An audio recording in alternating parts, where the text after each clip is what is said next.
Hoje a gente vai ver mais uma estrutura de dados nova. Tá? Então, imagina que, por exemplo, eu quero contar, por algum motivo, o número de ocorrências de cada palavra da biblioteca, digamos, a biblioteca César Lanz. Por algum motivo eu vou lá, vou olhar cada um dos livros, quais palavras estão nesses livros, porque eu quero ver, por exemplo, quais são as palavras mais frequentes na língua portuguesa e quais são as menos frequentes, alguma coisa assim, por exemplo, um estudo linguístico. Tá? Bom, no idioma tem milhares de palavras. A última vez que eu olhei, não deve ter aumentado muito esse número, umas 435 mil palavras. Só que, bom, tem milhões de palavras que estão em livros, se você for na biblioteca, certo? A biblioteca tem um monte de livro, cada livro tem, sei lá, 100, 200 páginas, cada página tem um monte de palavras. Então, se você contar isso, sei lá, deve ter milhões, sei lá, de ocorrências. Não sei nem a ordem de grandeza certa.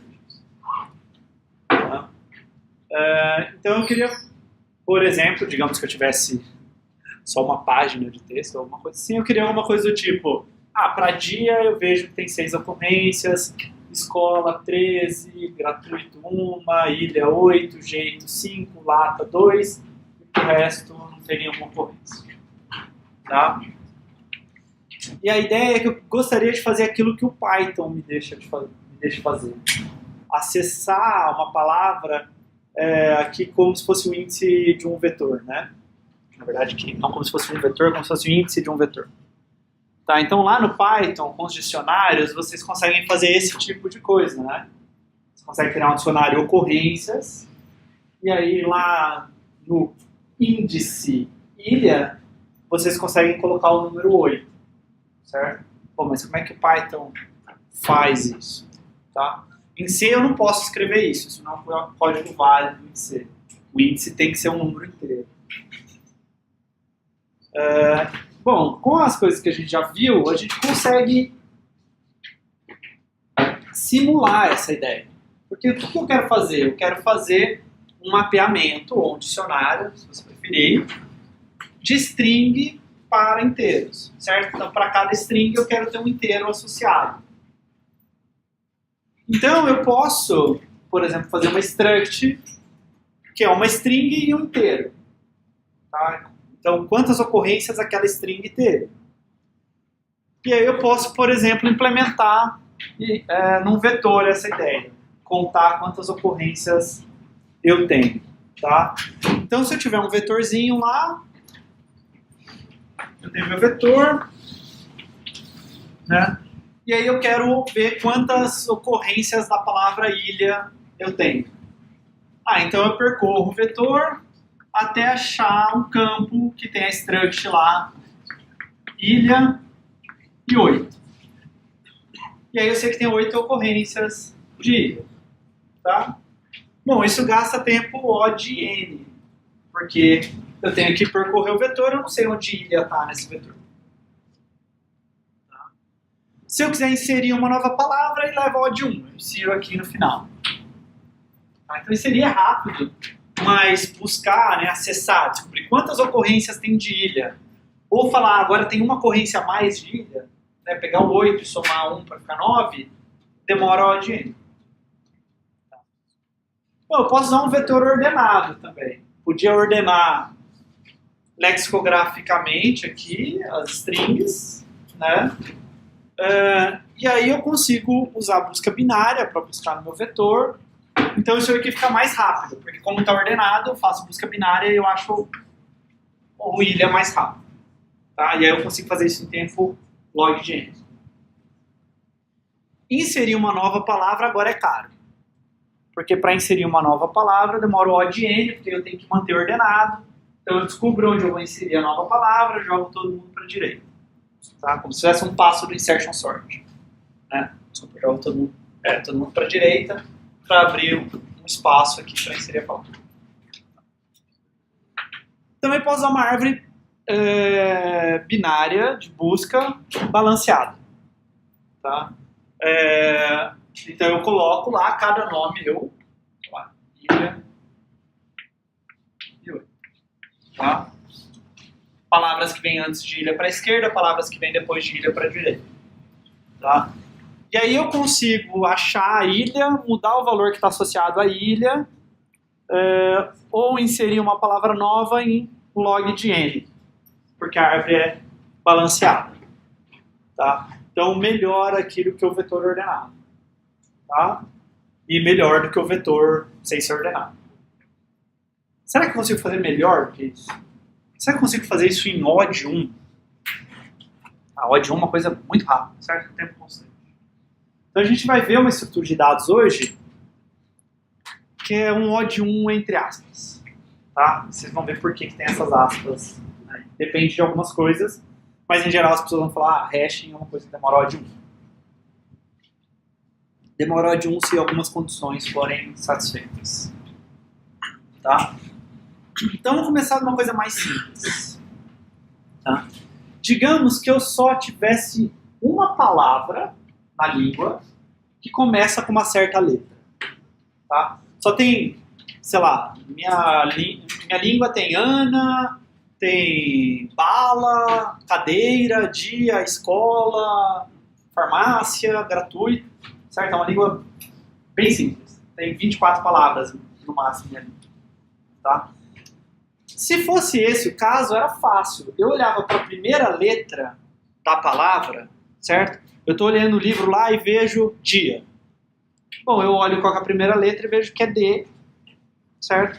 Então, eu faço o quê? Eu faço um vetor de 24 posições, uma para cada letra do alfabeto, e aí eu olho a posição referente a D, ou seja, a posição 3, porque D é a quarta letra do alfabeto, e vejo se dia está lá ou não, ou quantas ocorrências eu tenho da palavra dia. Tudo bem? Percebem essa ideia? Então eu tenho um vetorzinho lá de 24 posições, e aí eu olho se eu já tinha visto dia ou não, quantas vezes eu vi dia. Então se eu quiser inserir história, bom, eu olho, história começa com H, então eu vou na posição 7 do vetor. Bom, história não estava aqui, então eu coloco história aqui. Tudo bem? Isso daqui leva quanto tempo? O de 1, porque acessar a posição de um vetor é O de 1. Eu olho a primeira letra da palavra, demora O de 1. Sei em que posição eu tenho que olhar, só fazer uma continha, né? Sei que A é 0, B é 1, etc. Fazer algo do tipo a minha letra C menos o caractere A, eu sei o deslocamento.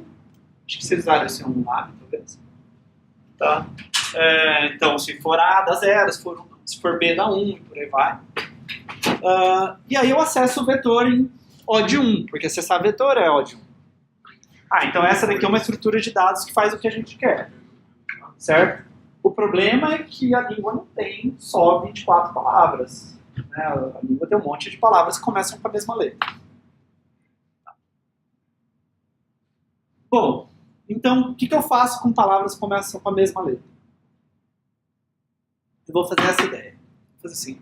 Eu vou ter o vetor ainda de 24 posições, só que cada uma dessas posições vai ser uma lista ligada. Tá? E aí, digamos que eu tenho aqui, ó, não tem nenhuma palavra começando com A, nenhuma palavra começando com B, nenhuma palavra começando com C, uma palavra começando com D. E assim por diante. Aí agora eu vou ter uma lista ligada então para cada letra. E aí eu vou guardar os ponteiros para essas listas naquele vetor de 24 posições. Tá. Então, como é que eu insiro a palavra bala? Bom, eu olho a primeira letra, B. Então eu descubro que tem aqui na posição 1, insiro ela nessa lista ligada, que só tem nulo. Então a lista, então eu descubro a posição pela primeira letra, e aí eu atualizo o vetor para apontar o nó bala. Okay? E se eu vejo a palavra bela? Bom, eu olho a primeira letra, cai na posição 1, certo? E aí eu tenho o que a gente chama de uma colisão com bala. Já tem alguém naquela posição. Tudo bem? Então eu queria colocar naquele lugar, mas já tem uma palavra lá. Tudo bem. Eu insiro no começo da lista. Eu coloco ali antes de bala. Tá? Então fico com bela e bala nessa lista aqui. Por que eu insiro no começo e não no final? Porque é ódio 1, certo? Se eu for inserir no final, tem que percorrer a lista inteira para fazer isso. Não tem porquê, insiro no começo. Tá. E aí eu vou inserindo bolo, boca, broca e etc. Mas não ficou muito bom, né? Quantas palavras na língua portuguesa tem que começa com B? Um monte, certo? Então, essa minha tabela aqui, ela virou basicamente uma listona ligada, né? Tem uma lista ligada enorme aqui. Se eu quiser saber se a palavra bela tá, como que eu faço? Eu olho a primeira letra, vejo B, vou na lista do 1, mas eu tenho que percorrer toda essa lista buscando pela palavra bela. Se essa lista for muito grande, isso demora muito tempo. Digamos que tem milhões não, mas digamos milhares de palavras que começam com B. Certo? Você vai ter que percorrer uma lista com milhares de palavras. Tudo bem? Então vamos tentar melhorar isso um pouquinho mais. Tudo bem as ideias até agora? Então antes era fácil quando cada um tinha uma letra diferente. Agora as letras são iguais. Então eu faço essa lista ligada das palavras que começam com a mesma letra. Bom, então isso é o que isso vai levar, essas ideias vão levar a gente a fazer esse espalhamento, ou hashing, com um encadeamento separado. Tá? Encadeamento de lista encadeada ou lista ligada. Tá? Então eu vou tentar espalhar melhor as palavras. O problema é que eu tinha um monte de palavras que começam com B e todas elas estavam indo para o mesmo lugar. Então parece que olhar para a primeira letra uma palavra e decidir para onde ela vai é ruim. Certo? Então eu gostaria de conseguir espalhar melhor. Então a gente vai usar o que a gente chama de um hash da chave. Então você tem alguma chave de busca, ou por exemplo, pode ser nome do aluno, alguma informação que você está tentando buscar, inserir, remover, etc. E tem uma chave de busca, igual a gente tinha lá na árvore binária. Tá? E eu vou explicar já o que é esse hash. Tá? Então, a ideia é a seguinte, o hash da chave ou da palavra é um número que eu vou associar àquela palavra. Para cada palavra, eu vou dar um número. Tá? Já vou dizer como que a gente faz isso daqui a pouco.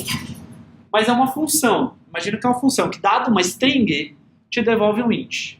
Ela recebe um char estrela e devolve int. Tá? Ela dá algum número para cada palavra. Como a minha tabela tem tamanho 9, tá? Posições de 0 a 8, ela não vai me dar qualquer número inteiro. Ela vai me dar um número inteiro entre 0 e 8. Um hash que eu posso fazer qual é?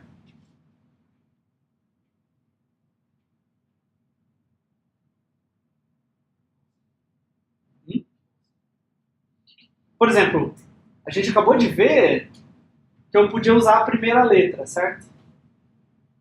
A primeira letra era um hash. Sei lá, podia ser a soma de todas as letras e tira o resto 9. Sei lá, alguma função. Tá? Mas o que a gente acabou de ver, imagina que isso daqui fosse tamanho 24. O que a gente acabou de ver era um hash. Eu olhava para a primeira letra e decidia qual posição que ele ia na tabela a partir dessa letra. Certo? Então eu pegava abacate e o hashing de abacate era 0, porque começa com A. Bolo, o hashing de bolo era 1, porque começava com B. Então a gente já estava fazendo isso no slide anterior. Para cada palavra a gente estava associando com uma posição no vetor, então com um número inteiro. Tá? Então a gente já estava fazendo um hashing. Só que era um hashing ruim. Então a gente vai tentar fazer hashings melhores do que isso. Tudo bem? Bom, então digamos que o hashing de broca é 3. O que eu vou fazer? Eu vou inserir broca na posição 3. Se boca, o hashing de boca é 0, eu vou inserir boca na posição 0. De bolo, o hashing de bolo é 5, eu vou inserir na posição 5. Hashing de bela é 2, vou inserir na posição 2. Hashing de bala é 0, já tem boca ali na posição 0. Tudo bem, eu vou fazer a ideia que eu fazia no slide anterior. Eu vou inserir nessa lista ligada, vai ter 2 palavras ali. Dia 2, já tem Bela lá, tudo bem, vou colocar dia na lista. Escola 7, gratuito 0, ilha 6, não tem ninguém no 6. E assim eu vou fazendo, vou inserindo nessas listas ligadas. Se essa função H for ruim, que nem era no slide anterior, eu vou ter listas muito longas. Se essa função for boa, eu vou espalhar melhor, tá vendo? Eu espalhei melhor aqui as palavras. Minha lista antes tinha comprimento 5, a maior, né? Agora a maior tem comprimento 3, é um pouco mais rápido. Ok?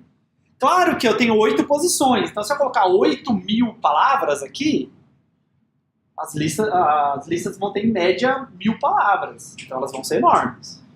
Então também depende não só dessa função H, mas também do tamanho desse vetor. Quanto maior esse vetor, mais listas ligadas eu tenho, então menos elementos eu posso ter em cada lista ligada. Bem? Se o vetor for muito pequenininho, eu não tenho o que fazer. Se o vetor tiver uma posição, é uma lista ligada, né? Com todo mundo. Tá? Então, essa função de hashing, ela associa um elemento de algum conjunto. Então, no meu exemplo, strings, palavras. Mas eu posso fazer isso para números, eu posso fazer isso para arquivos, posso fazer isso para struct aluno, posso fazer isso para qualquer coisa. Tá? Desde que eu saiba como fazer, eu tenho que bolar uma função de hashing.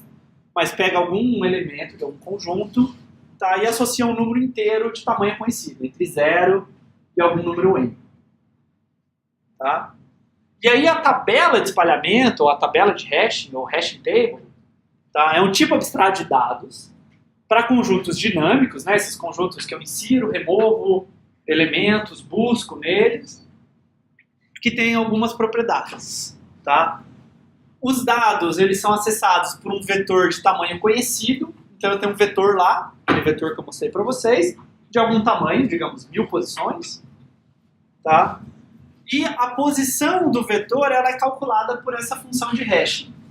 Então quando eu quero procurar a informação, eu olho naquela posição a partir da função de hashing. Sim. Dicionário em Python. O dicionário em Python é implementado usando hashing. Tá?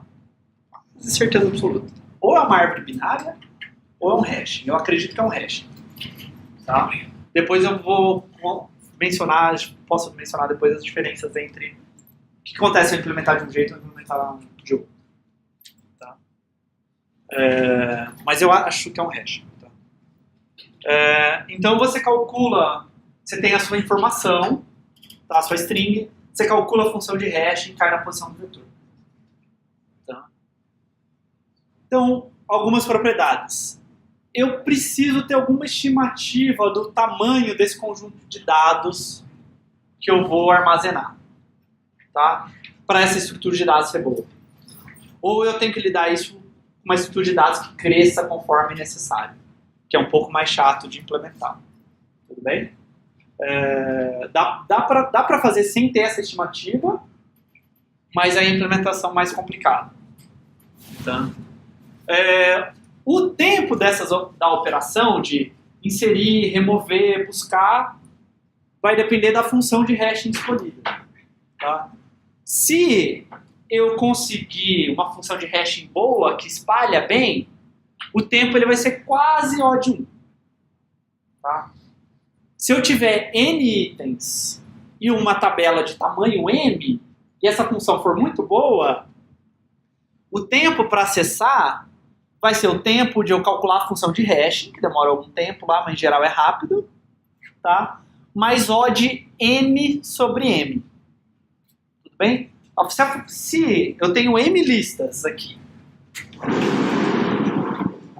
tá? Então eu tenho m listas aqui, e aí eu insiro n elementos, se espalhar perfeitamente bem, cada uma vai ter n sobre m elementos, certo? E aí, em geral, como eu sei uma estimativa do tamanho do conjunto de dados, eu escolho um M maior do que N. Por exemplo, eu escolho um M igual a 2N. Tá? E aí isso daqui vai dar N dividido por 2N, vai dar meio. Então vai dar O de 1. Sim. Por que tá bem espalhado faz com que a pessoa seja sobre? Bom, isso é a melhor forma de você dividir N itens em M caixas, assim, né? Desculpa. Por que tá bem espalhado, bem espaçado é melhor? Porque tá, tipo, no começo da tabela é melhor do que... Então, quando tá tudo agrupado, a lista fica muito longa. E aí a lista pode ter comprimento N. Você pode ter uma tabelona aqui e todo mundo cair no mesmo lugar e todos os itens estarem aqui. Aí achar um item vai demorar tempo O de N. Tá? E é lógico que você vai ter alguma coisa... talvez você não vai ter esse pior caso, mas também ter esse melhor caso, está tudo perfeitamente espalhado, é meio raro, tá? Mas você vai querer alguma coisa que seja perto disso daqui. Cada lista tenha no máximo, digamos, 3 vezes N sobre M, ou 10 vezes N sobre M, que vai dar uma constante. Você quer que no fim das contas as listas tenham um tamanho que é uma constante. Por exemplo, cada lista tenha tamanho 10. Então eu olho e falo assim, eu quero que cada lista tenha tamanho 10. Eu vou inserir 1000 dados. Tá?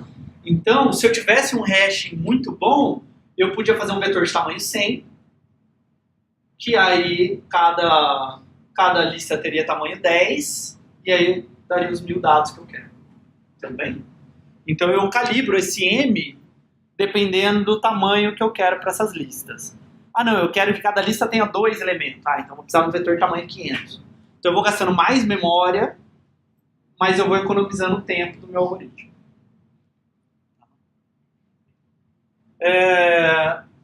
Então, no pior caso, se a minha função de hashing for muito ruim, a lista vira uma lista ligada com todos os elementos. Por exemplo, eu vou lá, minha função de hashing olha só para a primeira letra e o usuário só insere palavra e começa com B. Virou uma lista ligada. Não é ótimo. Bem ruim. Era melhor ter usado a árvore binária. Tudo bem? Tá. Então, uma boa função de hashing, ela tem que espalhar bem. Tá? Então, o que eu quero é o seguinte.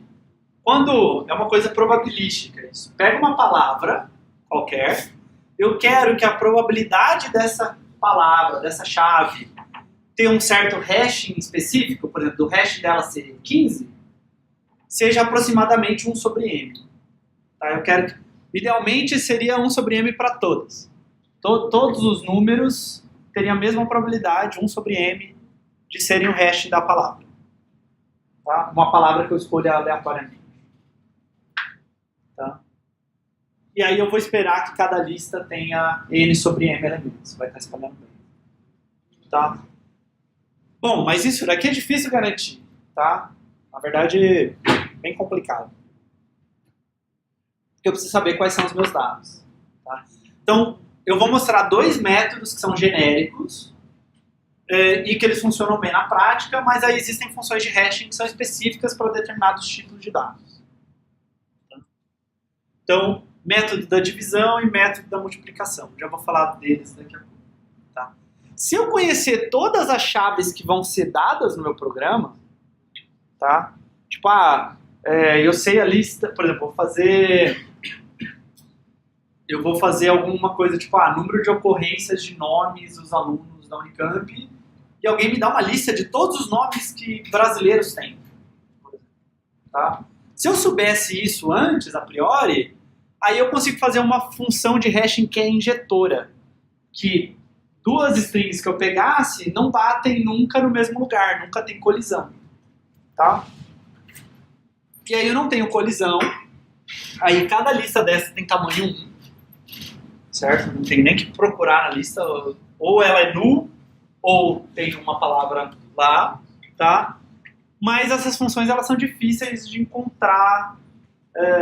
Primeiro que você tem que saber todas as chaves, o que é bem raro você saber, e segundo que você precisa computar qual que é esse hashing perfeito, e isso é custoso computacionalmente. Mas talvez valha a pena um certo problema. a gente vai ver esses dois métodos genéricos. Então, eu vou assumir que as chaves são números inteiros. Tá? E se não for? Bom, eu reinterpreto a chave como uma sequência de bits. Então, a bala não é um número inteiro. Só para quem não é da computação, certo? Então eu olho, falo, bom, A é esse número, B é esse número, L é esse número, A é esse número, B é esse número, escreve todo esse número aqui em binário, e isso não é um número. Tá? É um número, sei lá, 1.650.551.905. Tudo bem, tá? O chato disso é que esse número pode explodir rapidamente. Sei lá, pensa quão grande é anticonstitucionalissimamente, certo? Eu tenho 8 bits para cada uma das letras, que eu nem sei quantas letras anticonstitucionalissimamente tem. Tudo bem? Não vai caber no int. Então a gente vai contornar isso para strings daqui a pouco. Como a gente faz muito hashing para strings, eu vou mostrar para vocês como contorna isso. Tá? Então, método da divisão, que é o mais fácil de usar. Tá?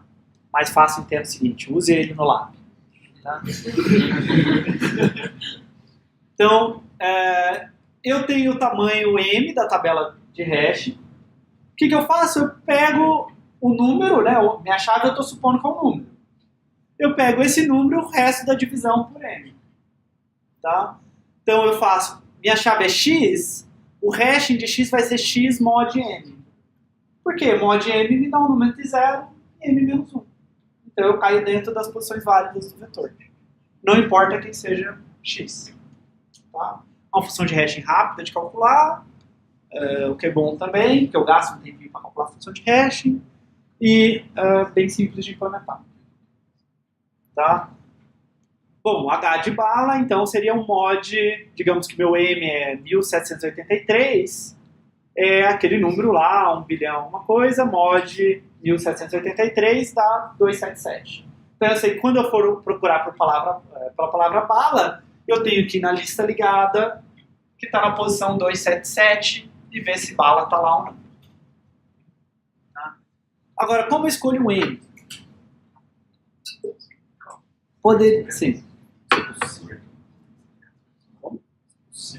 Possível como? Porque, tipo, o computador não consegue calcular isso se você usar a palavra. Não, então, a gente vai contornar esse problema. A gente vai usar o método da divisão, só que de uma maneira um pouco esperta. A gente vai fazer letra a letra. Já mostro tudo. Porque realmente, anticonstitucionalissimamente, não vai caber no int. Então, escolhendo M, bom, poderia escolher qualquer M, mas nem todo M aqui é bom, tá, para esse método. M como uma potência de 2 não é uma boa ideia, tá? Porque ele considera só os bits menos significativos.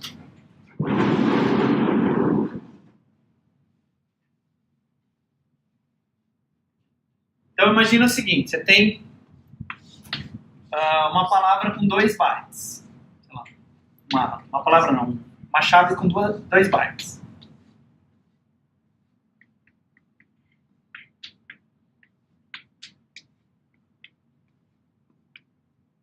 Tá?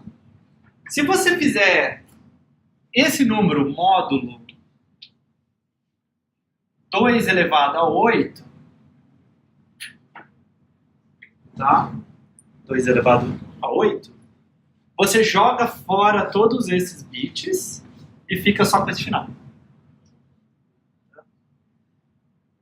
Tudo bem? Acho que ele não acreditou. Tá? Então, esse cara aqui é... Bom, você tem que pensar qual que é a deposição binária desse cara. Esse é 1, esse cara é 1 vezes 2 elevado 2, certo? 0, 1, 2, 3, 4, 5, 6. Isso é esse cara, e esse cara é 1 vezes 2 elevado a 7. Aqui, esse cara já é 2 vezes Isso aqui já é uma vez 2 elevado a 8, e aí 2 elevado a 9, e etc. Então todos esses caras já são maiores do que 2 elevado a 8. Quando eu tirar o resto da divisão, todos esses caras aqui vão morrer, vai sobrar só o byte menos significativo. Tá? Agora, pode ser que suas chaves tenham uma característica curiosa, que elas são iguais nos bytes menos significativos, mas diferentes nos bytes mais significativos. Tá? Por exemplo, imagina que você está trabalhando com números que são muito grandes. As suas chaves são números, tudo, por exemplo, assim, 1 é 3 vezes 10 a 10. 10 a 10 é muito grande. 10 a 10. O outro é 7 vezes 10 a 10. Certo? 4 vezes 10 a 10. Então, seus números têm um monte de zero à direita. A hora que você fizer módulo 2 elevado a 8, você dividir resto de divisão disso por 64, você vai ficar com um monte... você vai ficar tudo com zero. E vai tudo rachar no mesmo lugar. Tá? Então, isso pode acontecer. Então, você está pegando só os bits menos significativos do dado. Em geral, você quer os bits mais significativos do dado, ou misturar os bits dos dados para fazer boas funções de hash. Tá? Então, normalmente, a gente escolhe um número m, que seja um número primo, e que esteja longe de uma potência de 2. Tá? Então, eu quero... por exemplo, eu escolho um número primo que está entre 1024 e 2048. Tá? Mas eu escolho, sei lá, vou até o 1024 e pego o próximo número primo? Não, eu tento achar um número primo que está meio que no meio do caminho entre 1024 e 2048, isso funciona bem na prática. Tá? Bom, mas e se eu tenho uma string anticonstitucionalissimamente ia explodir aqui, né? Então, como é que eu calculo esse número x que representa a bala? Bom, essa é a mesma ideia que eu fiz aqui, certo? Você pensa que bala é... Bom, tem várias formas de pensar. Uma forma de pensar bala é um número em base 256. Tá? Por que 256? Porque tem 256 caracteres. Outro motivo por que é 256.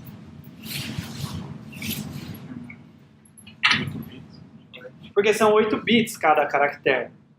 Certo? Então, são 8 bits. Certo? Então isso aqui é como se fosse um número entre 0 e 255. Então é como se fosse base 256. Ok? Assim como binário, a base é 2, a gente tem números entre 0 e 1. Ou decimal, a base é 10, a gente tem números entre 0 e 9. Aqui eu tenho números entre 0 e 255, é como se fosse um número na base 256. Pensa assim, que nem quando você pensa no número, sei lá, 937, você pensa em unidade, dezena e centena, pensa A é unidade, L é dezena, A é centena e B é milhar. Só que não em base 10, em base 256, certo? Isso daqui não é 7 mais 30 mais 900, né? Ou seja, 7 vezes 10 a 0, 3 vezes 10 a 1, 9 vezes 10 a 2, certo? Sistema decimal posicional, hein? Posicional, decimal, qual palavra vem antes? É essa a ideia. Pensa essa ideia, só que ao invés de 10, 256. Tá? Então, o número que calcula o x, que representa a bala, é isso. É 256 elevado a 0 vezes o número que está aqui. Bom, que é o caractere A. Certo? O caractere A é algum número lá na tabela ASCII. Não lembro se é 97, talvez seja. Tá? Aí, o número que representa L multiplicado por 256 elevado à primeira. O número que representa A vezes 256 elevado à segunda. E o número que representa B vezes 256 elevado ao cubo. Tudo bem? Ficou claro? Isso é a mesma coisa que eu concatenar essa sequência de bits aqui. Dá o mesmo número. Não? Eu não estou sentindo firmeza em vocês. Certo? Tá bom. Então x é esse número. Só que esse número estoura um int. Mas não é esse número que eu quero calcular. Eu quero calcular esse número mod n. Tá? Mod n não vai estourar um int. Porque eu não vou colocar... Não vou criar um vetor de 2 elevado a 63 posições na memória. Tá? Então, o tamanho do vetor é um int e ele vai caber na memória. Tá? Então, esse número é grande, mas o número que eu quero não é grande. Tá? Eu posso reescrever esse número da seguinte forma. Tá? Olha só. P vezes 256 mais A, aí tudo isso vezes 256, mais L, tudo isso vezes 256, mais A. Dá o mesmo número. O A é vezes 256 elevado a zero, o L é vezes 256, o A é vezes 256 ao quadrado, e o B é vezes 256 ao cubo. Tudo bem? Então eu sempre posso pegar a primeira letra, aí depois multiplica por 256 e soma a próxima. Multiplica por 256 e soma a próxima. Multiplica por 256 e soma a próxima. Vou fazendo isso. Bom, ainda assim x é um número muito grande para caber inteiro. É o mesmo número, certo? Não mudou o número, só reescrever ele diferente. Tá? E aí o x pode ser muito grande, estourar um int, mas ao invés de eu calcular x mod m, eu posso calcular mod em cada passo. Então eu faço b mod m vezes 256 mais a, talvez esse número ficou grande, né? Eu multipliquei por 256, somei a, mod m. Então diminuiu de novo. Vezes 256 mais l, mod m. Então ele sempre fica um número entre 0 e m menos 1 em cada um desses passos. Então ele nunca estoura o tempo. Talvez não é claro para vocês que isso daqui dê exatamente esse número, mas dá. Tá? Dá para provar, é chatinho, mas dá. Tá? Basicamente que é como se eu falasse o seguinte, né? X vezes A mais Y mod m é a mesma coisa do que x mod m vezes A mais Y mod m. Tá? Se você provar que essas duas coisas são iguais, e dá para provar, só tem que ficar usando a definição de módulo. É o resto da divisão. Tá? Então escreve x como um número, digamos, b vezes m mais um resto. Tá? O resto é o resultado, né? Então o resto aqui que é o x mod m. Então dá para fazer essa conta, é meio chatinho. Tá? Não acreditem em mim que isso é verdade. Dá o mesmo resultado. Tudo bem? Então isso é o método da divisão. Outro método menos usado, mas também uma opção, eu pego aquele x e eu multiplico ele por um certo número real, a, tá? E aí eu obtenho a parte fracionária. Tá? Então, eu vou escolher a convenientemente, por exemplo, a igual a raiz áurea, raiz de 5 menos 1 dividido por 2, tá? E aí o bom disso é que a posição relativa não vai depender do m. Por exemplo, se o cara cai em 1/10 do tamanho do vetor, tá? Quando o m é 100, quando o m for 1000, ele também vai cair em 1/10 da posição do vetor. Então ele sempre meio que cai no mesmo lugar do vetor. Tá? Uma curiosidade. Então a conta que eu faço é isso daqui. H de x é chão. Todo mundo já viu o chão. O chão é arredondar para baixo. Tá? M vezes A vezes x módulo 1. Deixa eu dar um exemplo. Então, para bala, meu M, digamos que é 1024. Tá? o meu A é aquilo lá, raiz de 5 menos 1 dividido por 2. E o meu X é esse cara aqui. Tudo bem? E aí, eu vou tirar módulo 1. Bom, então faça aquela multiplicação aqui. Deu esse número enorme aqui. Tá? E aí eu vou fazer módulo 1. O que significa o resto da divisão por 1? Então é só a parte fracionária, matematicamente falando. Não adianta em C você escrever % 1, porque não vai funcionar. Tá? Porque % 1 vai te dar um número inteiro, então vai dar 0. Tá? Mas é só basicamente você pegar só a parte fracionária do número. Tá? Depois da vírgula. Então isso daqui vai dar o número 0, 48, 58, 876, que era a parte fracionária daqui. Tá? E agora eu multiplico pelaquele 1024. Então é como se eu estivesse falando, eu quero mais ou menos 48% de 1024. Tá? Então deu esse número, mas esse não é um número inteiro, eu preciso de um número inteiro. Então eu arredondo para baixo e cai em 497. Tá? Então, note que qualquer M que eu colocar aqui, esse resto da conta sempre daria esse número. Então, quando o M é 1000, é 48% de 1000. Quando o M é 2000, é 48% de 2000. Quando o M é 1 trilhão, é 48% de 1 trilhão. Então, a posição relativa dele no vetor é a mesma.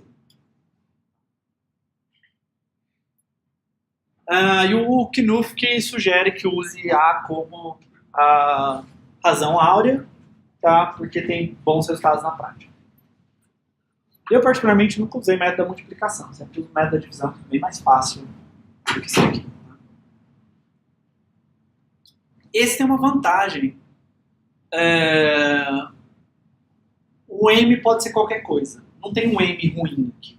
Lá no método da divisão, o M que é potência de 2 é ruim. Aqui o meu M pode ser qualquer coisa. Tá? Em geral, a gente até coloca uma potência de 2 que eu posso ir dobrando, crescendo o meu hashing se eu precisar. Bom, então como é que eu faço o meu hashing aqui? Eu tenho um max que eu defini aqui como 1783, que é o tamanho da minha tabela. Pode ser um define, se você sabe o tamanho da tabela máxima, o tamanho da tabela que você vai ter, ou aí você vai ter que implementar um negócio mais complicado, que cresça ou diminua e tal. Aí você não vai ter esse define, tá? Mas a gente vai ver assim que é mais simples. Eu tenho o meu nó da lista ligada, tá? Então eu vou ter uma chave e uma informação guardada com aquela chave. Por exemplo, uma palavra da língua e qual é o número de ocorrências que aquela palavra teve. Tá? E o próximo, que é uma lista ligada. Tem o pnó aqui. E o meu hash é uma struct simplesmente que é um vetor de tamanho max, tá? Que cada elemento dele é um pnó. Cada elemento dele é um ponteiro, certo? Cada elemento dele é uma lista ligada. Então ele é um vetor de ponteiros, onde cada ponteiro é uma lista ligada. Tá? Bom, defino o meu p-hash aqui também. E aí tem coisas básicas que eu posso fazer. Criar um hash que devolve um p-hash, certo? Vai, por exemplo, setar como null todas as posições aqui do vetor e devolver para mim. Alocar, né, a struct. Destruir um hash que libera, sei lá, as listas ligadas que estão, os elementos que estão dentro das listas ligadas e depois libera a própria struct. Inserir no hash, você me passa uma tabela de hash T, uma chave e um dado que você quer guardar. Tá? Então isso daqui é como se você fizesse no dicionário lá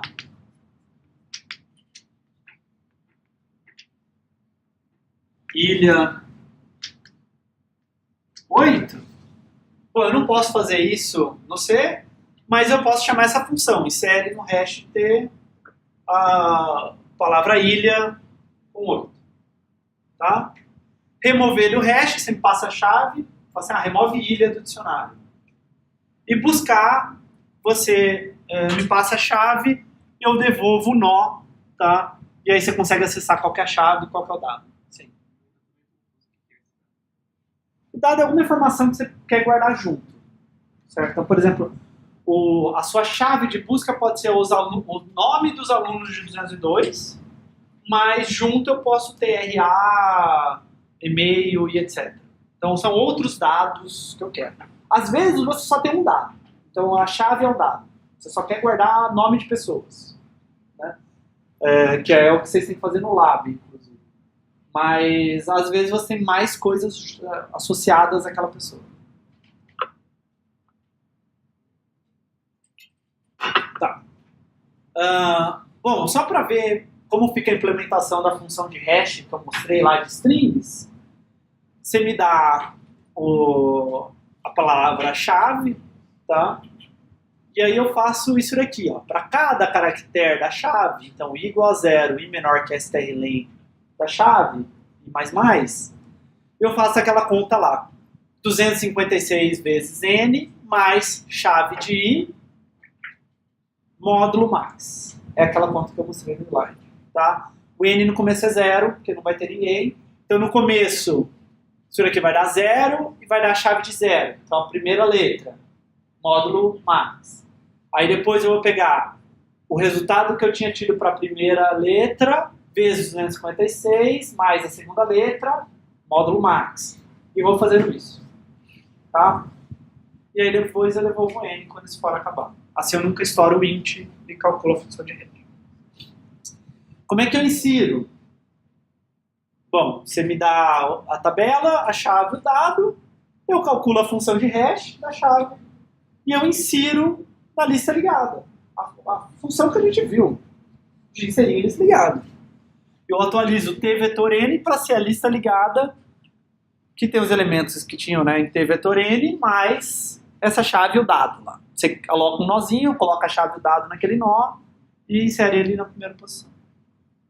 Tá? Como é que eu removo?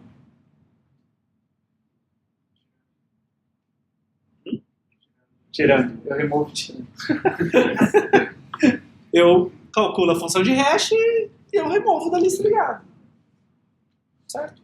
Então, eu removo a chave da lista ligada. Você percorre a lista ligada, apagando o vértice. É as mesmas funções que vocês já viram lá para inserir um elemento na lista ligada, para remover um elemento da lista ligada.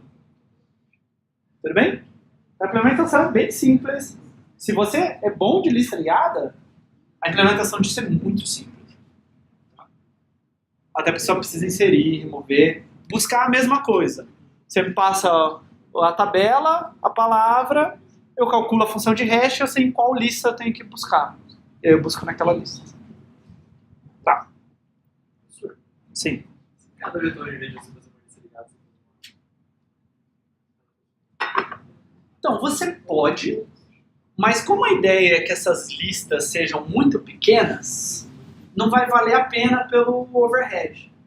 Você vai, pelo gasto, porque é o seguinte, as árvores são melhores do que listas ligadas para alguma quantidade de elementos. Por exemplo, quando eu já tenho 100 elementos, 1000 elementos, sabe? A partir de algum momento começa a valer a pena manter a árvore. Quando eu tenho muito pouco, a lista vai ser mais fácil. Porque eu não vou ter que ficar balanceando coisas, entendeu? Vai ser mais rápido. Você pode, mas como a ideia é que a lista seja pequena, provavelmente não vai ser tão rápido, ou provavelmente vai ser mais lento. Tem outra coisa. A chave na árvore binária de busca, ela tem que ser comparável, tem que ter essa ideia de menor ou maior. Tem que pegar duas coisas e essa é menor que aquela. Aqui eu não preciso. Certo? Eu posso, por exemplo, pegar matrizes. Minhas chaves são matrizes, por algum motivo. Eu não preciso que uma matriz é menor que a outra. Não sei dizer como uma matriz é menor que a outra.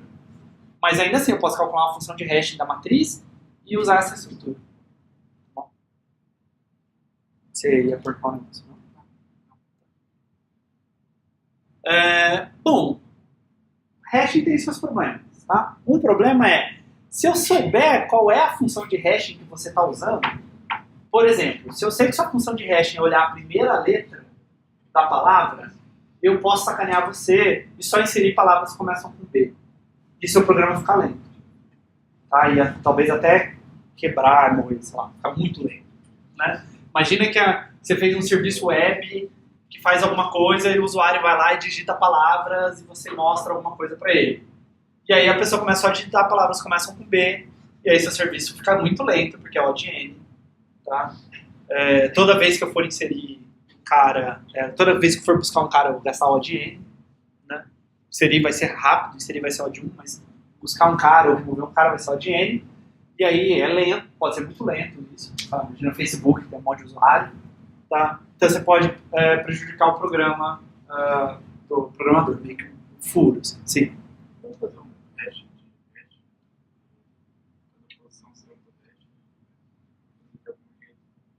A gente vai fazer uma coisa parecida com isso daqui a pouco, tá? Então, se eu inserir muitos elementos com o mesmo hash, eu prejudico o programa, tá?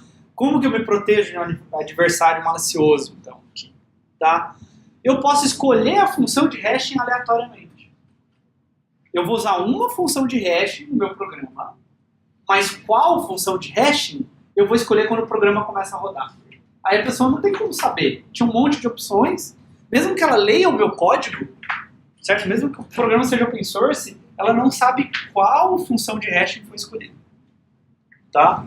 Então, uma boa função de hashing aleatória fixa um primo P maior do que o número M, que você escolheu para o tamanho da sua tabela, e aí você escolhe A uniformemente, ao acaso, entre 1 e P, e B entre 0 e P. Tá? E aí, o hashing que você vai usar vai depender da escolha de A e B, né? Que você fez aleatória, e aí você faz essa conta, AK para a chave K, AK mais B mod P, e aí você faz o método da divisão, mod M. Tá? A gente sabe que essa função espalha bem. Tá? Provavelmente espalha bem. Né? Com alta probabilidade ela espalha bem. Tá? A probabilidade de colisão entre duas chaves que você me der é 1 sobre M. Então isso é um bom hashing. Tá? É o que a gente chama de um hashing universal. Quem tiver curiosidade dá para ler no livro do Cormen, e lá tem inclusive a prova de que isso é um hashing universal, que a probabilidade é no máximo 1 sobre M. Mas talvez vocês queiram ler isso um pouco mais para frente, quando vocês tiverem feito 358, talvez. Não sei se não é muito pesado a leitura agora, mas quem quiser arriscar. Tá? Bom, e tem outra forma da gente fazer hashing. Então aquele lá era um hashing com encadeamento separado. Quando eu tinha colisão, eu colocava na lista ligada, certo? Se eu caía numa posição que já tinha alguém, eu resolvia colocando as pessoas na mesma lista ligada. Tá? Dá para fazer de um jeito diferente. Tá? É o que a gente chama de endereçamento aberto. Eu vou guardar os dados no próprio vetor, não vou ter lista ligada aqui. Tá?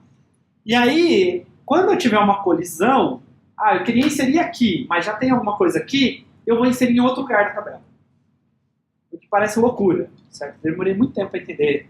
Eu lembro quando eu vi isso no estudo de dados, acho que a professora só comentou que existia, não explicou tanto. E eu falava, mas onde que eu vou saber que o item tá? Certo? Tentei inserir aqui, ele não tá aqui, eu inseri em outro lugar. Ferrou, né?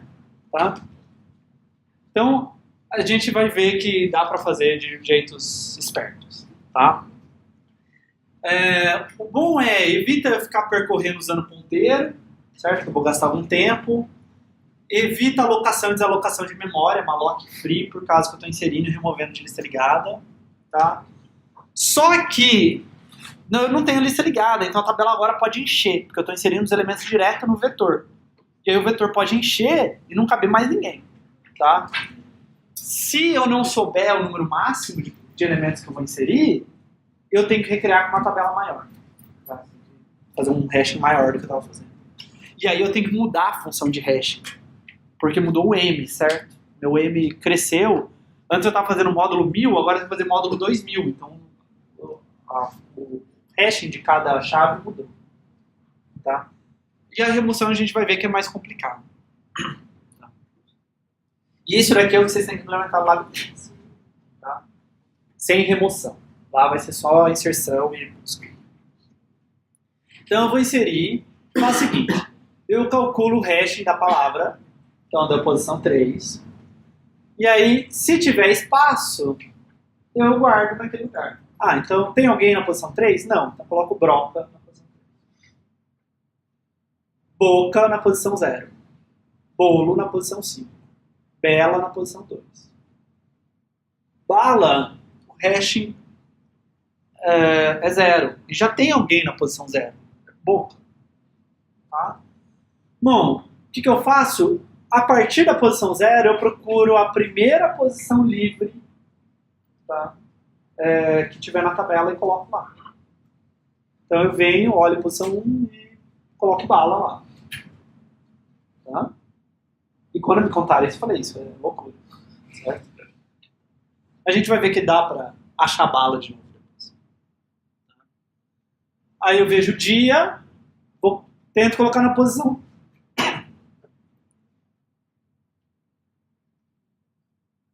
Tento colocar na posição 2.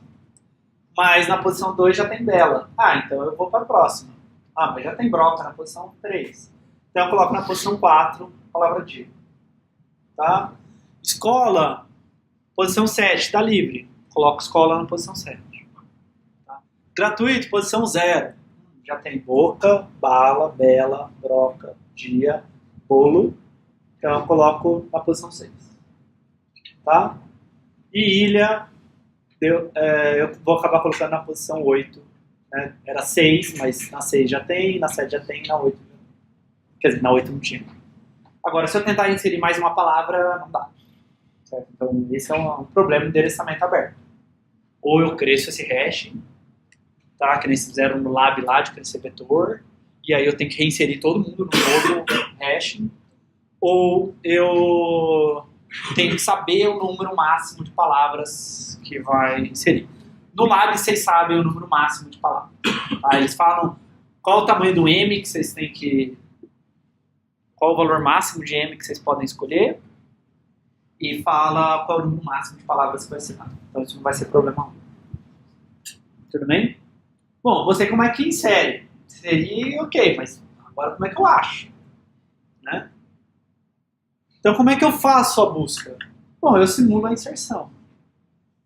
Eu calculo a função de hash, tá? E eu vou percorrendo a tabela. Eu olho, tá aqui? Não, vou para a próxima, porque talvez não tá aqui, porque quando eu fui inserir, já tinha alguém aqui. Então eu vou para a próxima. E vou para a próxima até achar. Tá? Ah, deixa eu só comentar um detalhe aqui. Você vai procurar a próxima posição módulo M. Digamos que o hashing deu posição M-1. A próxima vai ser a posição 0. Tá? Porque você tem que inserir o cara na tabela, né? Então, você tentou inserir aqui não deu, aqui não deu, aqui não deu, você vai procurar agora no começo da tabela. Com o cuidado para não ciclar, né? Quando estiver cheio, você vai ciclar.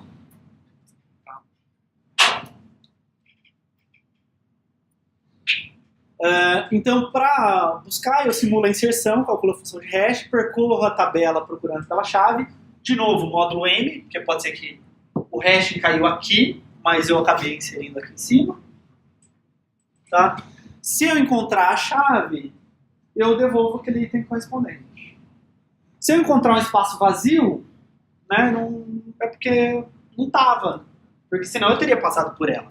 Eu saí da onde ela teria que ser inserida, percorri todas as posições até chegar no espaço vazio. Bom, se chegar no espaço vazio, ela nunca foi inserida. Se ela fosse inserida, no mínimo ela ia entrar nesse espaço vazio. Bom, mas o que é um espaço vazio no vetor?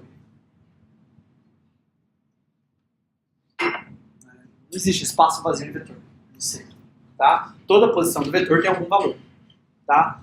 Se o vetor for um vetor de ponteiros, por exemplo, string é um vetor de ponteiros. Cada string vai ser um ponteiro. Né? Então pode ser null. Null vai ser vazio. É uma string que não tem nada. Tá? Se não for um vetor de ponteiros, precisa ser algum elemento dummy. Tá? Um valor que nunca pode ser usado. Por exemplo, nunca pode ter o maior valor inteiro na minha tabela. Nunca pode ter int max na minha tabela. Tá? Porque sim. Ou, eu só estou guardando números que são positivos. Então o espaço vazio para mim vai ser -1. Tá? Ou tem uma struct que tem um campozinho lá que diz se é dummy ou não. Tipo, tá vazio aqui ou não? Tá? E se for 0, não tá vazio. Se for 1, tá vazio.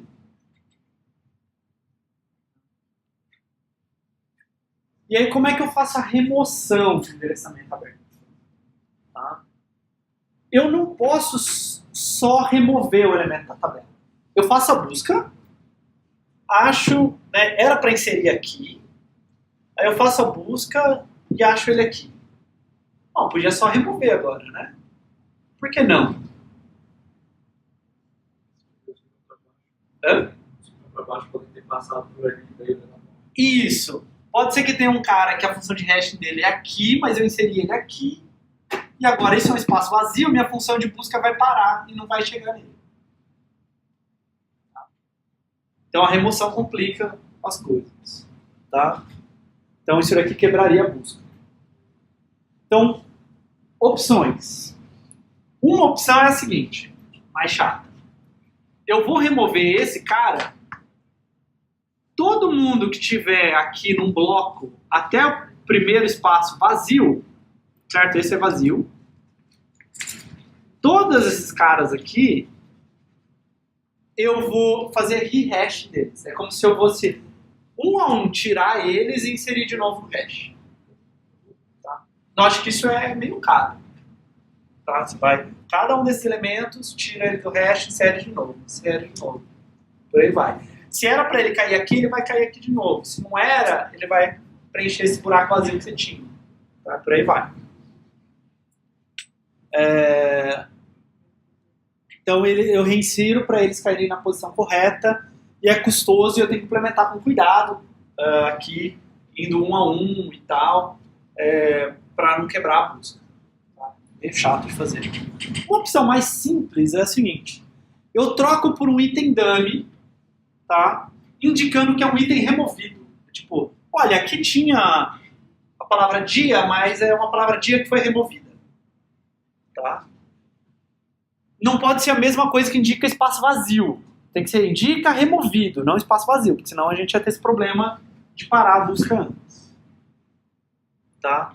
Ou, uma coisa parecida, marcar o item como removido usando um campo adicional.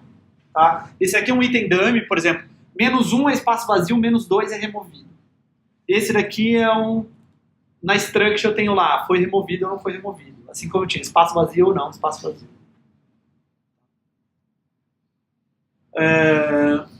Então, se eu fizer a remoção marcando o item como removido, eu preciso mudar a inserção e a busca do que eu tinha falado antes.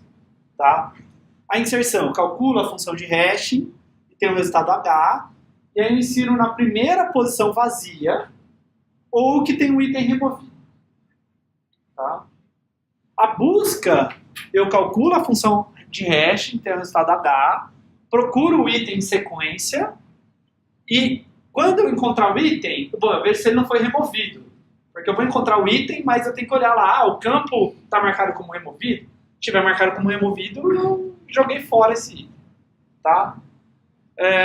E eu paro quando eu encontrar uma posição vazia, passando por cima de itens removidos. Então, vim buscar, esse cara está removido, passo por cima dele até chegar no cara que é vazio, não um cara removido. Tá? Então, esse é um jeito mais fácil de implementar do que com rehash, talvez. Não sei. E aí você tem que tomar cuidado para não ciclar de novo. Né? Sempre que você vai inserir ou remover, cuidado para não começar a ciclar aqui. Porque, principalmente busca, né? Pode ser que você nunca ache uma posição vazia. Porque todas têm itens removidos ou itens que não são o cara que está procurando. E aí você precisa saber parar. Você precisa ver, eu cheguei de novo no H, então é porque eu já percorri toda a tabela. Agora vou falar uma coisa que lembra aquilo que você falou. Que é o que a gente chama de hashing duplo. Tá? Isso que eu falei tudo, é endereçamento aberto. Por que endereçamento aberto? Porque o endereço onde o item vai cair está em aberto. Certo? Não está fechado. Não é sempre onde eu calculei a função de hash. É em algum lugar. Então está em aberto, né, o endereço desse cara na tabela de hash. E é um endereçamento aberto com sondagem linear. Significa o seguinte: eu tento inserir na posição H, não consigo, vou para a próxima. Não consigo, vou para a próxima. Então ando de uma maneira linear, certo? Vou andando de um em um. Tá? Outra opção é usar hashing duplo, que parece com a sondagem linear, tá? Só que quando eu detecto conflito, ao invés de eu dar um pulo de 1, eu dou um pulo baseado numa função de hash. Tá? Então, antes eu dava pulos de 1 em 1. Agora, para essa palavra, eu vou dar pulos de 3 em 3. Para outra palavra, eu vou dar pulo de 5 em 5. Para outra palavra, pulos de 10 em 10. Tá? Então, o I é quantas vezes eu já tive conflito. Tá? Então, na primeira vez, o I é 0, não tive nenhum conflito ainda. Então, é simplesmente hash de 1. A sua primeira função de hash. Tem duas funções de hash, tá? Tem a função de hash 1 para a chave K e a função hash 2 para a chave K. Duas funções. Tá? Então, hash 1 de K mais 0 vezes hash 2 de K. Bom, então era o que a gente estava fazendo antes. Tentei inserir ele na posição baseada no hash 1. Não consegui, eu vou... deu uma vez conflito, eu vou tentar inserir em hash 1 de K mais hash 2 de K. Depois, hash 1 de K mais 2 vezes hash 2 de K. Então eu estou dando pulos de hash 2 de K em hash 2 de K. Certo? Se o hash 2 de K for 3 e o meu hash 1 for 10, eu vou tentar inserir na posição 10, na posição 13, 16, 19, 22 e por aí em diante. Sim. Você vai pulando sempre de um. Sempre que eu não conseguir inserir. Mas e se tiver posições entre elas que está vazia, você poderia inserir? Não vou inserir nelas. Eu só vou inserir na posição 10, 13, 16, 19. Não importa que tem coisas vazias no meio. Mas aí não pode falar que a tabela está cheia. Então, depende da escolha das funções de hash. Tá? Então, cuidado. Hash 2 de K nunca pode ser 0. Ah, e aliás, é isso que vocês têm que implementar lá no 3, tá? Endereçamento aberto com hash duplo, tá? Hash 2 de K nunca pode ser 0. Por quê? Tento inserir na posição 10, não deu. Tento inserir na posição 10, não deu. Tento inserir na posição 10, não deu. Certo? Tem que ser 1 ou maior. Tem que estar andando na tabela. Tá? Hash 2 de K precisa ser coprimo com M. Primeira pergunta, o que é coprimo? Quem lembra o que é coprimo? Tem divisor. O único divisor comum deles é 1. Certo? Então você vai lá e faz MDC dá 1. Tá? Tudo bem? Por exemplo, 5 e 13 são coprimos. 5 é divisível por 1 e 5, 13 é divisível por 1 e 13, então eles não têm divisor comum além do 1. 1 sempre é divisor de todo mundo, né? Tá? Então, eles têm que ser coprimo com ele. Isso daqui garante aquilo que você falou. Tá? Então, bom, por que isso? Isso daqui garante que as sequências são longas. Quando o hash 2 de K é coprimo com M, você visita todas as posições do vetor. Eventualmente. Então, por exemplo... Deixa eu ver se eu faço.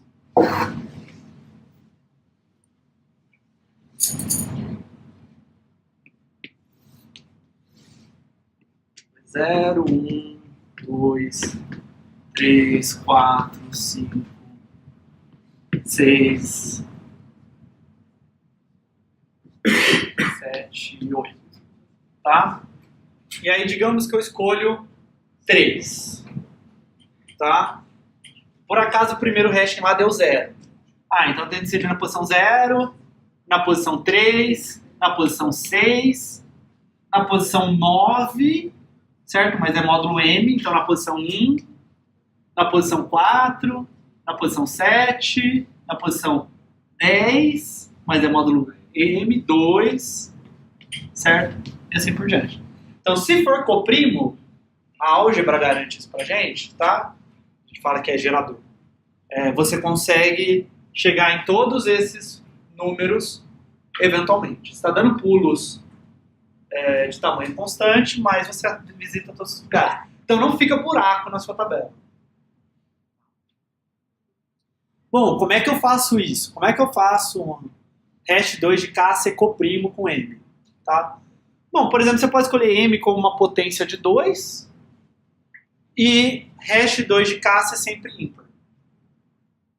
Bom, potências de 2 só tem divisores 1, 2, 4, 8, 16, certo? Os divisores deles são sempre pares. E aí o número ímpar não é divisível por 2, porque ele é ímpar. Então eles não têm divisor em comum além do 1. Tá? Então é um jeito bem fácil. Tá? Como é que eu pego um número qualquer e transformo ele em ímpar? Te dou um número K. Como é que eu transformo K no número ímpar? Soma o quê, mod 2? Ele pode dar isso. Ah, não, mas aí vai dar... Não, mas se ele for par vai dar 0, se ele for ímpar vai dar 1.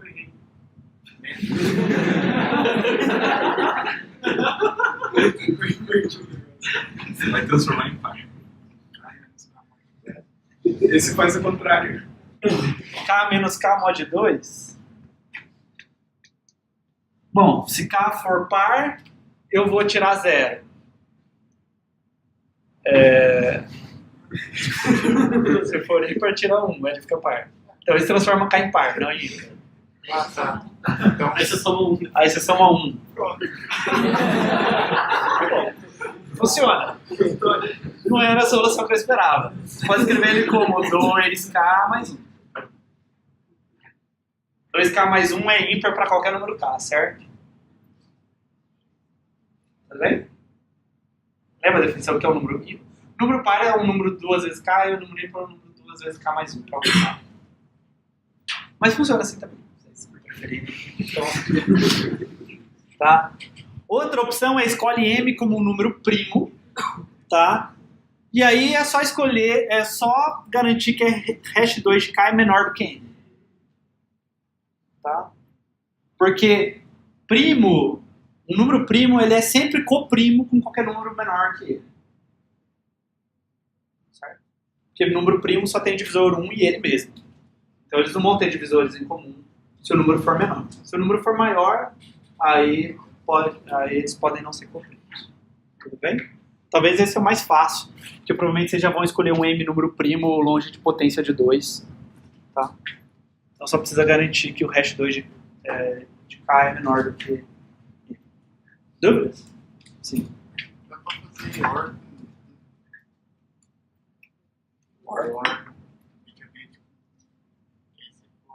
Par. Ele vai dar ímpar. O último vídeo vai ser só 1.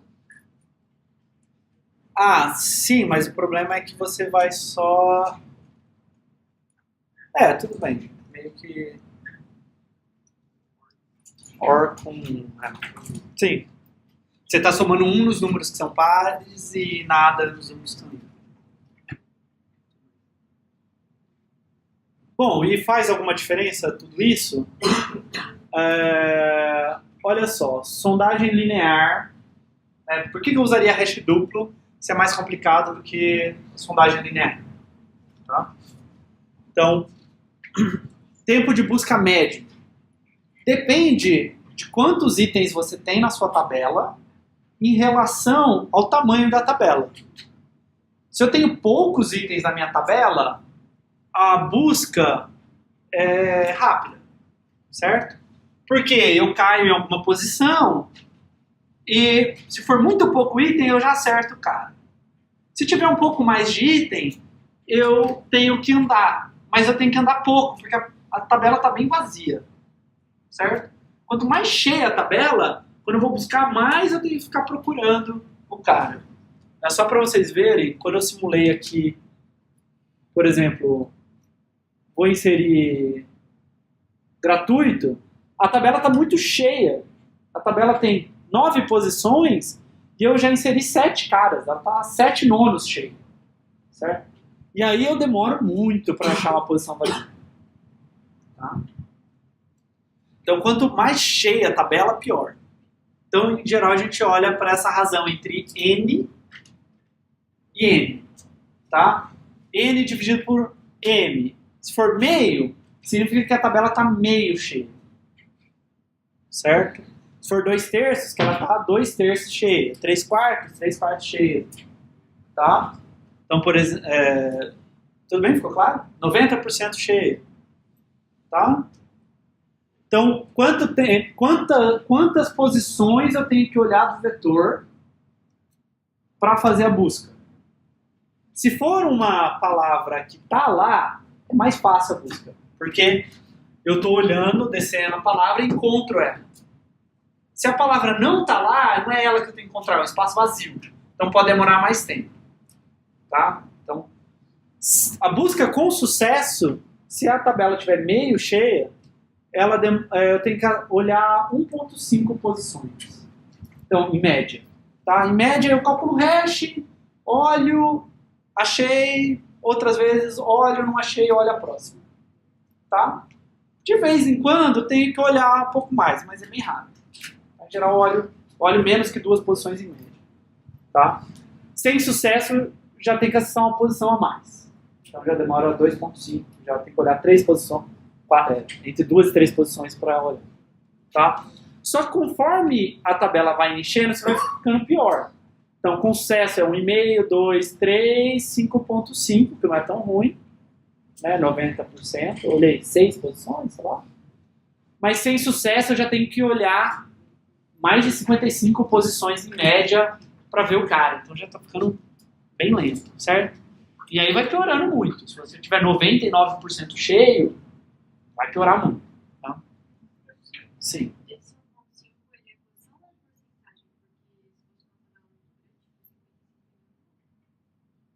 Não, isso é número de posições. Então, mas é mais lento que esse cara. Essa que é a questão. Tá? É pouco ainda, mas se você começar a ficar muito cheio, vai piorando bem rápido. Tá?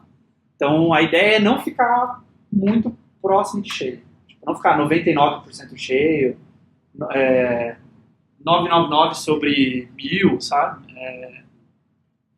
Ficar muito perto de estar cheio que vai piorar muito. Tá? Em geral, a gente quer alguma coisa do tipo 2, 5 acessos, para ser bem rápido mesmo. Tá? Se eu vou para hashing duplo,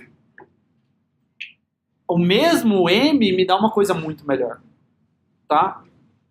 Com sucesso, mesmo que eu esteja 90% cheio, é melhor do que eu estar 75% cheio na sondagem linear. E sem sucesso, 90% cheio é 10 vezes melhor do que eu estar com sondagem linear. A ideia é o seguinte, a sondagem linear, ela causa, quando ela está muito cheia, grandes blocos, grandes sequências de blocos de dados na tabela. E aí você tenta inserir ou buscar, você tem que andar bastante para achar um espaço vazio. Tá? O hashing duplo espalha melhor as coisas na tabela, então esses blocos não são tão grandes. Então você é melhor, bem melhor, né? Cresce bem mais devagar. Tá? Então você está usando melhor o seu espaço. De qualquer forma, é importante não deixar a tabela encher muito, tá? E isso você faz aumentando o tamanho da tabela dinamicamente, criando um novo hashing, sei lá, o dobro do tamanho, inserindo todo mundo nesse hashing novo e apagando. Mas demora, demora a fazer isso, tá? Então tem que passar por cada um dos elementos do hash, inserir tudo de novo. Tudo bem? Bom, concluindo, o hashing é uma boa estrutura de dados para a gente inserir, remover e buscar dados pela chave rapidamente. Tá? Se eu tiver uma boa função de hashing, essas operações levam tempo O de 1 se o meu M e o N forem bons. Tá? Se eu tiver no encadeamento separado, se eu tiver um M que é perto de N, por exemplo, meu M é metade de N, né, porque aí cada lista vai ter 2 elementos. E no endereçamento aberto, se eu tenho, digamos, meu M é o dobro do meu N, alguma coisa assim. Tá? Só que ela não é boa se eu quiser operações relacionadas à ordem das chaves. Por exemplo, como é que eu acho o sucessor de uma chave?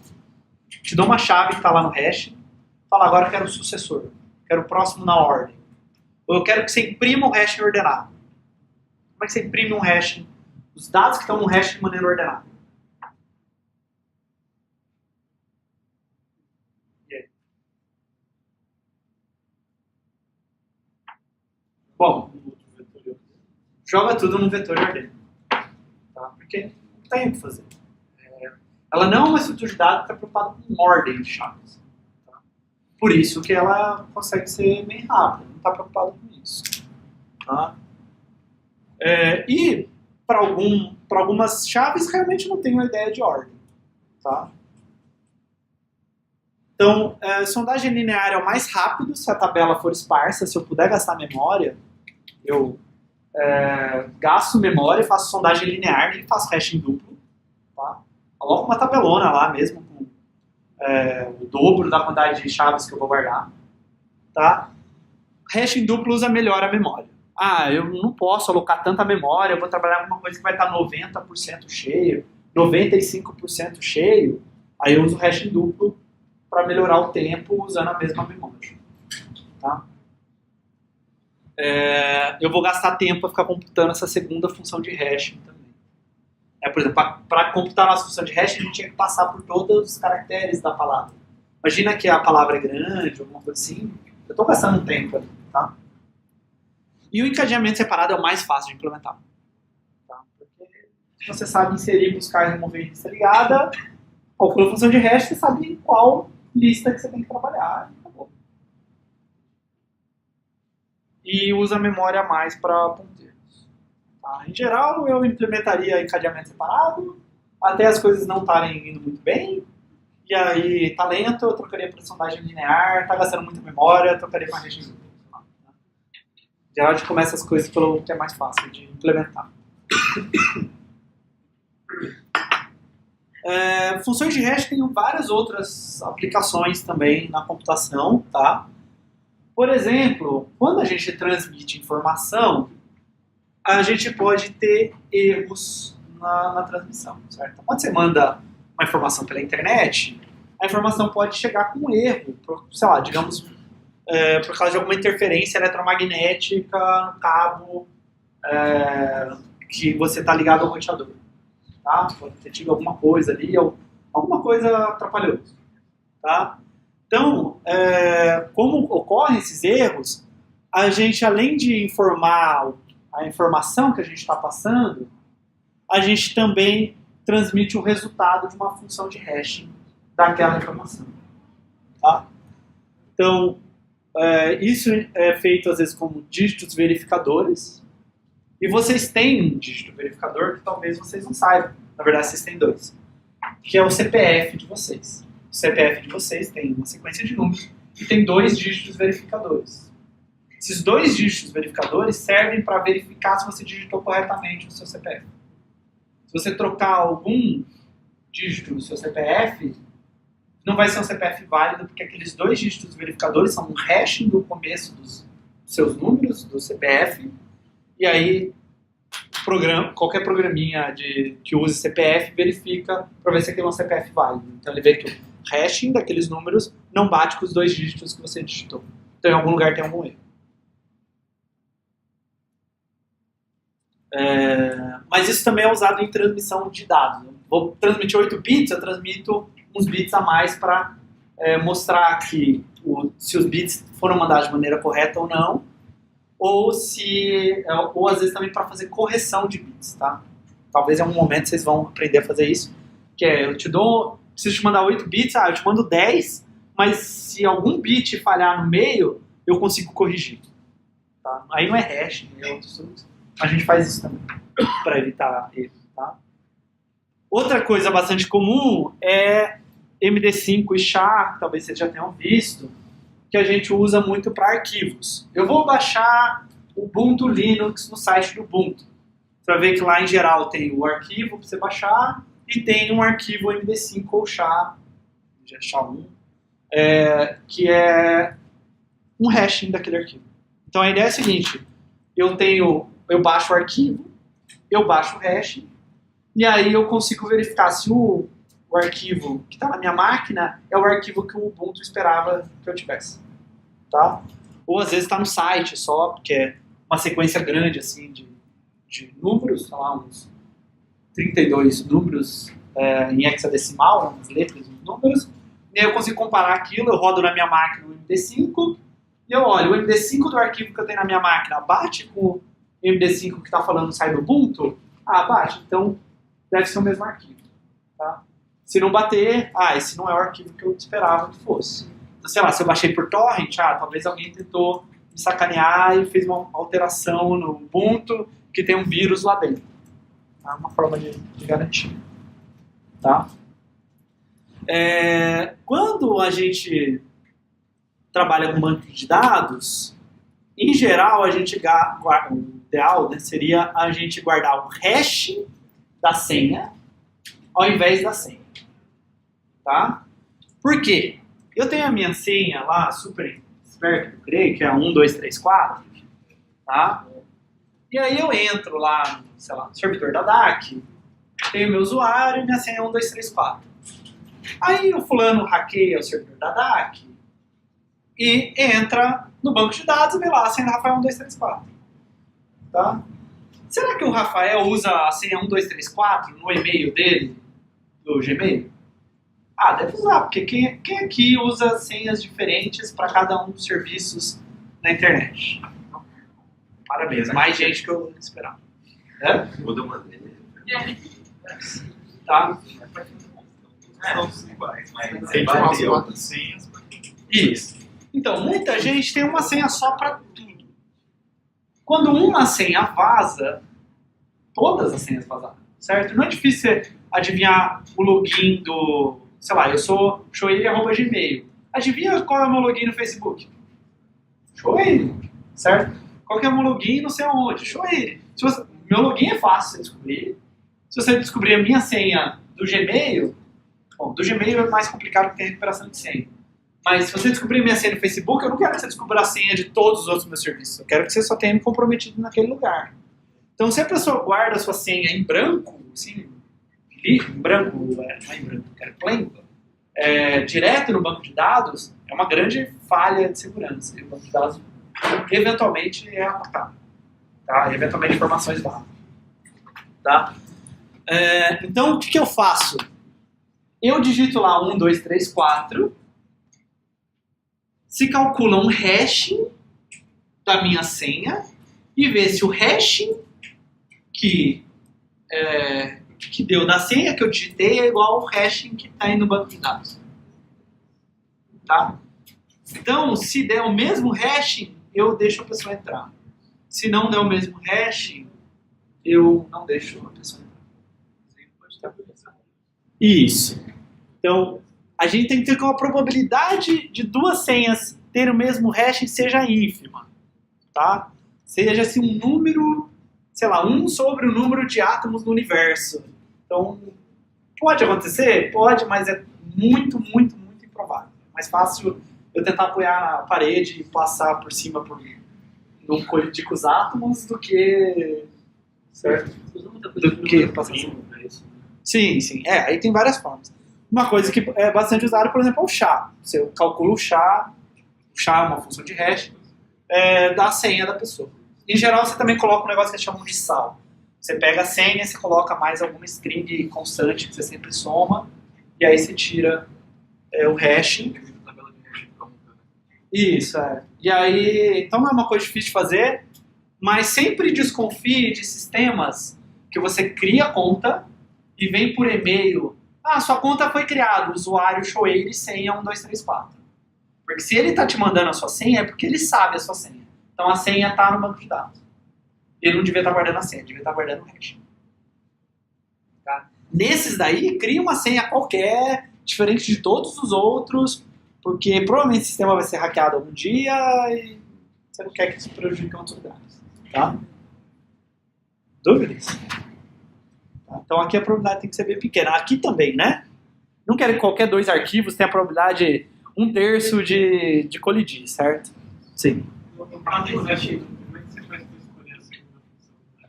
É o mesmo procedimento? Você pode usar o método da divisão ou o método da multiplicação. Você só precisa que... só tem que tomar esse cuidado. Só.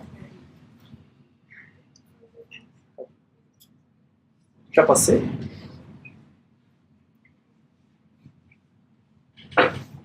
Você precisa de... Não pode ser 0, certo? Então, se você usar método da divisão, não pode... porque o método da divisão dá entre 0 e m-1. Então, não pode dar 0. Então, soma 1. Mas aí vai dar entre 1 e m. Então, você tem que tomar cuidado, tem que ser menor que m aqui. Então, posso, por exemplo, tirar módulo m-1, que vai dar um número entre 0 e m-2, e aí somar 1. Tá? Um jeito. E aí o m como número primo. Tá? Ou, se você for usar esse método aqui, aí é só garantir que seja sempre ímpar. Então, calcula o hash em qualquer lá e faz 2 vezes k mais 1. Tá? Só que você tem que tomar... Nem precisa tomar cuidado. O hash em 2 de k pode ser maior do que m. Você vai tirar módulo m depois, então não tem problema. Então você transforma ele em ímpar. Pega um número qualquer e transforma ele em ímpar.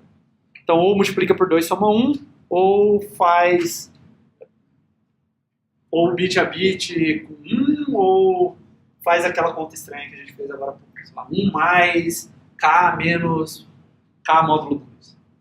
Mais fácil é 2 vezes k mais 1. Mais dúvidas?